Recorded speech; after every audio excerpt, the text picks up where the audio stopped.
નમસ્કાર, હેડલાઇન ન્યૂઝમાં આપનું સ્વાગત છે। હું છું શીતલ ગોહિલ।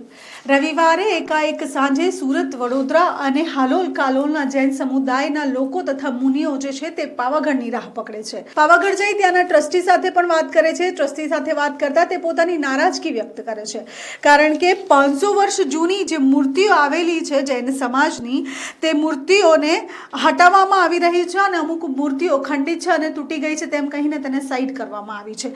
તેના પછી આખા જૈન સમાજમાં રોષની લાગણી જોવા મળી રહી છે। તેની સાથે આ મૂર્તિઓ કાઢી લેવામાં આવી છે। તેમના દ્વારા કહેવામાં આવ્યું છે તેમને રાતોરાત જે છે તે પાવાગઢના ટ્રસ્ટી સાથે પણ વાત કરી છે અને રાતોરાત કલેક્ટર સાથે પણ વાત કરી છે।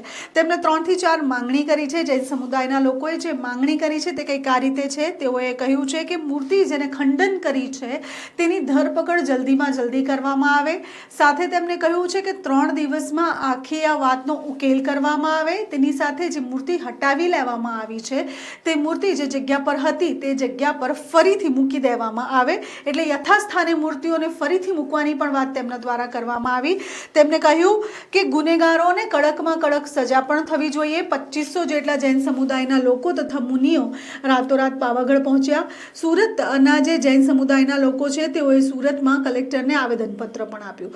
તેઓનું કહેવું છે કે જે પણ લોકોએ આ ઘટનાને અંજામ આપ્યો છે તે લોકોને છોડી ના દેવા જોઈએ અને જૈન સમુદાયના લોકોની લાગણીને દુભાવવાનું કાર્ય થઈ રહ્યું છે। પાવાગઢમાં 500 વર્ષથી વધુનો સમય થઈ ગયો આ મૂર્તિઓ ત્યાં લાગેલી છે અને તેના પછી એકાએક આ મૂર્તિઓને જે હટાવી લેવામાં આવી છે તેના પછી જૈન સમાજ દ્વારા ઘણા બધા પ્રશ્નો મૂકવામાં આવ્યા છે પાવાગઢ ટ્રસ્ટી ઉપર અને તેની સાથે તેઓએ એવું પણ કહ્યું છે કે 3 દિવસમાં નિકાલ આપો અને હવે આગળ આ સમાજ શું કરે છે તે જોવાનું રહ્યું।